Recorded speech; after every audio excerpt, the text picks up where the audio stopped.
Idaho murders. Knife possibly used in slayings known to dull quickly, likely also caused injury to attacker. Musco, Idaho, the fixed blade. Kabar-style knife police are reportedly searching for in connection with the violent murders of 4 University of Idaho students is known to dull quickly and would have likely caused injury to the attacker because of the physical force required, an expert told Fox News Digital.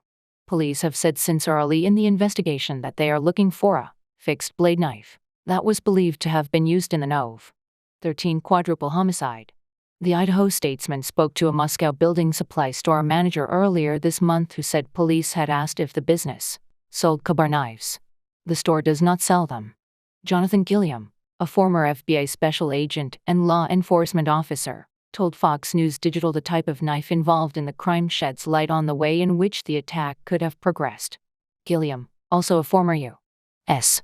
Navy SEAL, said he personally has experience with Kabar knives, which he said dull quickly and are often used for survival-centric activities, such as skinning the bark off a tree, digging a hole, or cutting leather. It's not going to be as thin and able to slice as other knives, he said. And when you do get it sharp, it's going to dull again just because of the nature of the fact that it's kind of a fat blade. The tip of the knife, he said, is known to break off. Kabar knives are more frequently used for cuts that involve thrusting motions instead of smoother motions, Gilliam further explained. A thrusting is much more a physical activity, he added. And so, the more you do that, the more tired you're going to be. Gilliam added that he expected that the killer would have shown signs of bruising or cuts on the underside of his or her hand. And as the blade gets duller, it also becomes more slippery, he said. It's a tremendous amount of effort that you are knowingly putting out for the purpose of killing, he said. Gilliam told Dr. Phil Monday that investigators would likely see a progression of smaller and smaller wounds on the victims as the killer carried out the attack, which likely grew more physical with each person. Tuesday marked 1 month since Ethan Chapin and Zana Kernodle, both 20 and 21-year-olds Kaylee Goncalves and Madison Mojan, were discovered fatally stabbed inside the girls' off-campus home. The victims' bodies were discovered just before noon on Nov. 13. The home at 1122 King Road is located just 1 block from the University of Idaho campus and near some fraternity houses. Officials have said they believe the victims were asleep when they were attacked between 3 a.m. and 4 a.m. Each victim suffered several stab wounds, and some showed signs of trying to defend themselves.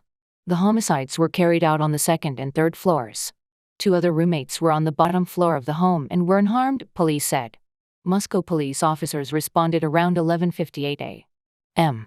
to a report of an unconscious person at the address, but several people had gathered at the crime scene by the time police had arrived, officials said. The 911 call originated from inside the residence and came from one of the surviving roommates' cell phones, police said. Multiple people allegedly spoke to the dispatcher before officers arrived. Police are analyzing 113 pieces of physical evidence and about 4,000 photos from the scene. They have also received more than 2,645 emails and over 2,770 calls to the City of Moscow tip line, police said. The FBI has received more than 1,084 digital media submissions. Last week, police revealed they had received tips and leads about a white 2011 to 2013 Hyundai Elantra spotted near the crime scene in the early morning hours of Nov. 13. They are seeking to speak with the person or people who were inside the vehicle and are asking the public for any information